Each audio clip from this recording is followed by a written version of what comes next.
আজিৰ দিনটোৰ আমাৰ প্ৰথম শপতটো হ'ল যে আমি ইনক্লুচিভ জাতীয়তাবাদ বুলি যাক কয়, সকলো জাতি জনগোষ্ঠীক সামৰি লোৱা আৰু প্ৰগ্ৰেছিভ জাতীয়তাবাদ বুলি যাক কয়, যে শ্ৰমজীৱী মানুহৰ পক্ষত আমি জাতীয়তাবাদটো আগবঢ়াই লৈ যাম, সেই জাতীয়তাবাদৰ পক্ষত আজি আমি প্ৰথম দিনটোত শপত গ্ৰহণ কৰিলোঁ।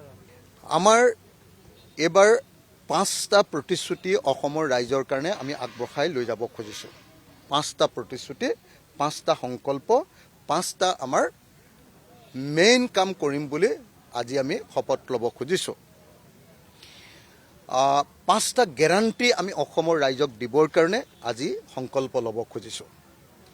আমাৰ প্ৰথম গেৰাণ্টিটো হ'ল যে অসমক আমি 5 বছৰৰ ভিতৰত বছৰৰ সকলো সময়তে খেতি কৰাৰ ৰাজ্যত পৰিণত কৰিম বুলি, ত্ৰিফচলী ৰাজ্যত পৰিণত কৰিম বুলি।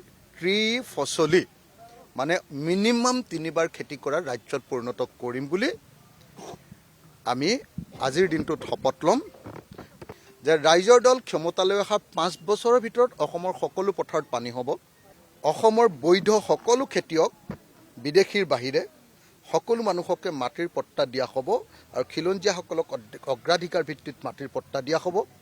নম্বৰ 2, অসমৰ অতি কমেও 20 বিধ ফচলৰ ওপৰত, যেনেকৈ ধান, যেনেকৈ সৰিয়হ, যেনেকৈ মৰাপাট, যেনেকৈ শাক পাচলি, এনেকৈ বিধ ফচলৰ ওপৰত আমি মিনিমাম ছাপোৰ্ট প্ৰাইচ দিম। আমাৰ তৃতীয় minimum support price MSP, minimum support price. Minimum support মানে হ'ল উৎপাদনৰ যিমানটো খৰচ হয় তাৰ 3 গুণ দাম আমি সেইটো দিম। 5 টকা খৰচ হ'লে 15 টকা দাম। আমাৰ 4 নম্বৰ গেৰাণ্টি হ'ল আমি অসমক এতিয়া যি ধৰণে আমাৰ অসমীয়া মানুহ এলেহুৱা বুলি বদনাম আছে আৰু আমাৰ গোটেই কাম কাজবিলাক এতিয়া ফিউডেল সামন্তীয় উৎপাদন ব্যৱস্থাৰ লগত জড়িত, আমাৰ কোনো কামতে প্ৰফেচনেলিজিম নাই। আমি অসমৰ প্ৰত্যেকজন অসমীয়া মানুহক প্ৰফেচনেল অসমীয়া কৰি বা পেছাদাৰী অসমীয়া কৰি গঢ়ি তুলিম। আৰু পঞ্চম যিটো কাম কৰিবলৈ আমি চেষ্টা কৰিম, শপত লৈছোঁ, সেইটো হ'ল আমি অসমক ভাৰতৰ ভিতৰত একদম পৰ্যটনৰ কেন্দ্ৰবিন্দুত পৰিণত কৰি দিব খোজোঁ।